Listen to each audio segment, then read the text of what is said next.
This is Danny Flexon here for Seconds Out. Delighted to be joined by Liam Williams ahead of a huge fight on February the 5th. We hope, fingers crossed. I guess a good place to start, because since we last spoke, a few things have changed. How's the injury getting on? How's the rehab been, and how are you getting on in camp? Yeah, sound mate. It was only it was just minor, to be honest. It was something happened in the gym. It was a little bit sore, and it was just niggling away. So it was just a case of having a bit of a steady week or two, just get myself back to full speed and go again. It was never enough to put me out of the fight fully as such, but just need an extra couple of weeks, and here we are, I'm back up to full speed. I'm ready to rock, mate. I guess the original postponement, while no one was looking for it to happen, it's kind of been a good thing, and then an extra week on top as well, at least, must have helped the healing process. Yeah, mate. To be honest, after like 2 or 3 weeks, it was sound anyway. But obviously, a couple of things have gone on as well in terms of me changing coaches and stuff, as you know, anyway. So it hasn't, it hasn't worked out too bad, to be honest. That bit of extra time, extra training is not going to do anybody any harm, is it? So, it's all good, and we're more than ready to go now. Good stuff. Now, you had a great run at the Ingle gym. I think it's fair to say some really spectacular performances over that time. Archer, Atlantis, Fox, the list goes on. But for this one, you're going to be training, or you already are training, of course, with Adam Booth at the Boxing Booth gym down in Surrey. Just tell us what the reasoning was behind making the change, especially before this particular fight. To be honest with you, it wasn't one in particular thing. Excuse me. It was just a couple of things which I've become to be a little bit unhappy about. It was just a few things. Not really anybody. I can't really point the finger at anybody personally. It was I just weren't really happy there. I just had enough of it then. I was waking up every morning. Anybody who knows me knows I'm the type of person, like, I'll wake up, I'm out to bed, I'm on the go, I'm looking forward to training, or whatever it may be that I'm doing that day. I'm on the ball. And it come to the point where I was just rolling around in bed for an hour, like, do I have to get up now? Have a coffee, see if that makes me feel any better. Another coffee. I've been on like 5 coffees before I go to the gym just to try and give me that boost I need, and it still weren't doing the job. So the one day I went to the gym, I had a bit of a bad spot, to be honest with you, and I was thinking, like, what's wrong with me? And I just think I was demotivated, and I weren't really enjoying it. And anybody who's any boxer will tell you that if you're not happy in your surroundings, then it's gonna show, it's gonna reflect in your training, and in your performances. And something that people have speculated on was that Kell Brook obviously returned to the Ingle gym. He's got a big fight of his own coming up, and that meant that some of the other fighters in the gym didn't have as much focus or attention as had been the case previously. Is that something you found, or is that just speculation? No, absolutely not, mate. I was getting, the way I was treated and the time I was given. The Brook and Khan fight didn't have any impact on that, because the way they work in that gym is just kind of like, well, everybody's valued the same, whether you're a child coming through the amateurs or you're a high level pro. They kind of work that way, where everyone's got their own value, and they're treated fairly. So it didn't have an impact. It's just, if I'm being honest with you, looking back, I should have left right after the Andrade fight. Again, just I don't know what it is. Just a little bit unhappy in the surroundings, and I just needed to change. I needed to freshen things up, And once you'd made that decision to move on, how did it come about with Adam Booth? Well, it was kind of off the cuff. It's kind of off the cuff decision for me to leave, and it was just one day training. I weren't feeling it. I was feeling a bit shitty, and I thought, you know, I'm not enjoying this anymore. I couldn't give a fuck whether I fight again or I go home and don't even train again. I really don't care. I thought I just really felt a bit shit, and I went home. I was only living just behind the gym, so I finished the training. I walked round to the house, and I just thought, I'm done. And I left that same day and never went back. Wow. That must have been a pretty tough thing, not just changing trainers, but, you know, uprooting yourself from where you were living as well and going to a completely new city. Yeah, mate. You know, it's been a bit of a change, but it's honestly given me that new boost that, you know, I just get a bit of a sense of excitement now. I'm at the new gym. I'm finding things much more enjoyable, new surroundings. Yeah, to be honest with you, I thought it was going to be a lot harder than what it has been. And as I said, looking back, I think I probably should have made the move sooner. Now, a lot of people, a lot of trainers would have been interested in working with you. Why was Adam Booth the one you approached? I've just always rated Adam Booth, you know, really, really high in terms of being a trainer. I didn't really know. I knew I've spoke to Adam a few times and stuff in the past, and so the only thing was for me was if I was going to go on with him on a personal level, and you know, since the first day I've got here, the first week, I'm loving it. We really got on well, and I class him as a friend now. We really getting on, and it was just like, yeah, I always knew he was good, and I was actually gonna go to Adam before I went to the Ingle gym 3 years ago, maybe. It was a toss up between Adam and Dominic, and I went to Dominic first, and I enjoyed it. I never really come around to going that deep with Adam and trying out with him, because I just thought, well, I'm enjoying it here and it's good. So, you know, happy days, I'll stay. Okay. So what has impressed you about Adam and the way you guys work together so far? For me, most of all, I love the way he's got a lot of patience. He breaks things down very, very well. If you have the smallest misunderstanding of something, you break it down, you know, into small sections, and afterwards you're thinking, yeah, it makes perfect sense. And there's just a couple of things. He's known for being a very good tactician anyway. He's got that boxing brain, and he really watches and goes into depth. You know, I think for me, I'm quite an OCD character. I like that kind of intense, the breaking down of things, that intensity, and really going beneath the surface, you know.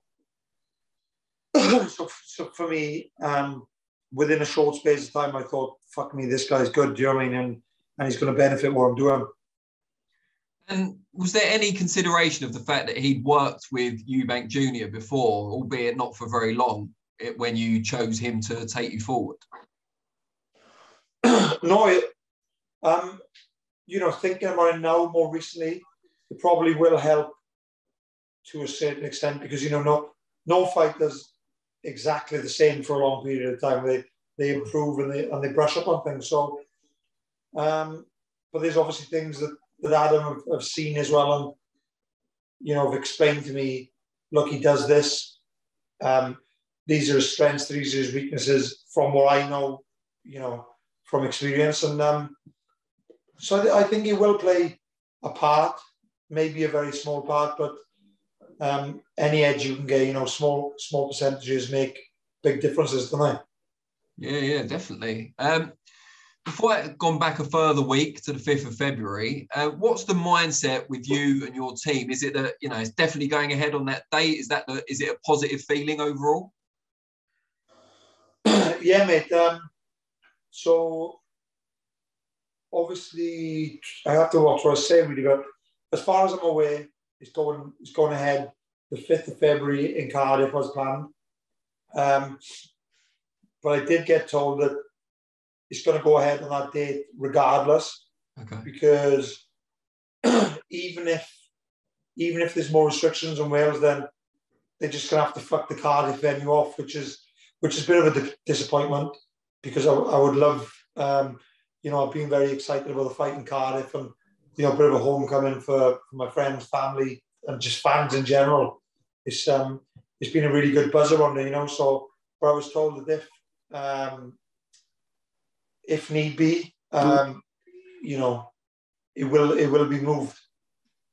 And the extra week, it is only a week, but do you feel it's benefited you because it's given you yet another week with Adam? Yeah, of course. Anytime for us now is beneficial, really, because to be honest, I've been in shape for I've been in camp for a long time. I'm fit. I could fight next week.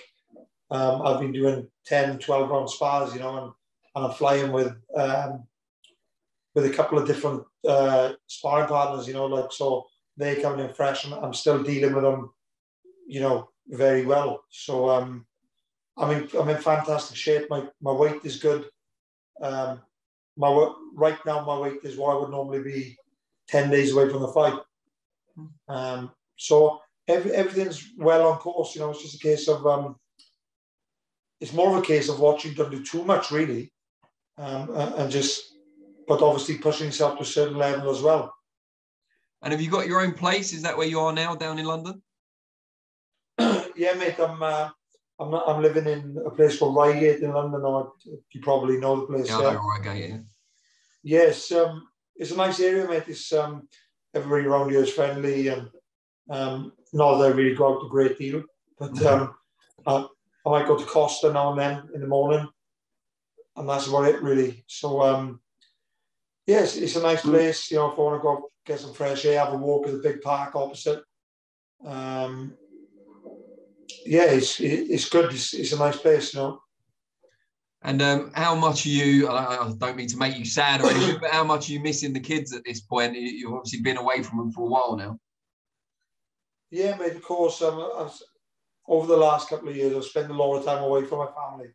My missus and the kids, and my parents, sisters, whatnot as well. So it's never the easiest thing to do, but I know maybe in me, I need to do this to get the best out of myself. Because when I left Sheffield, as I said, I didn't plan to jump in bed with anybody else. I didn't think that far ahead. I just thought the main thing for me was I need to leave this situation and mate, get back, enjoying it again. So I only had like 2 weeks back home, 10 days even maybe, and then I arranged to come with Adam. So but yeah, going back to your question, sorry, it went off a little bit there. Yeah, even in the short space of time I was home, I thought, fuck me, I don't know how I used to train back home. I used to train in Cardiff, obviously, for years, and it was difficult to really to focus myself and stick to the training, the plan we had in place. It was just a bit difficult to stick to it, like being home.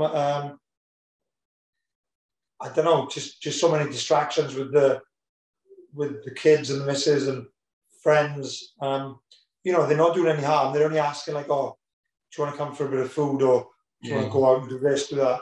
But it makes a difference, because when I'm here, I'm just training. I'll come back, I'll have my food, I'll go and sleep for an hour, then I'm back up, whatever, a little bit more food or whatever it may be, and I'm back to the gym again. I've only just not long come back, sat here on the set. I've had my food, sat here on the settee with the TV on, and this is me till about maybe 9, 9:30, and I'm going back to bed again. not bad life. It's camp life. It's camp life. Of course, right? Yeah, it's what's needed to get the best of yourself. You know, you need to rest and recover. No distractions. Like, give you an example. Obviously I've got a 7-month-old son now, and he hasn't been very well recently. So when I'm home, it's like if he's crying and if he's unwell, and you know, if I'm seeing my missus running around like a headless chicken, stressing like, oh, she has to look after the baby, she has to clean shit. Obviously, I'm going to step in and say, listen, like, let me help with whatever it may be.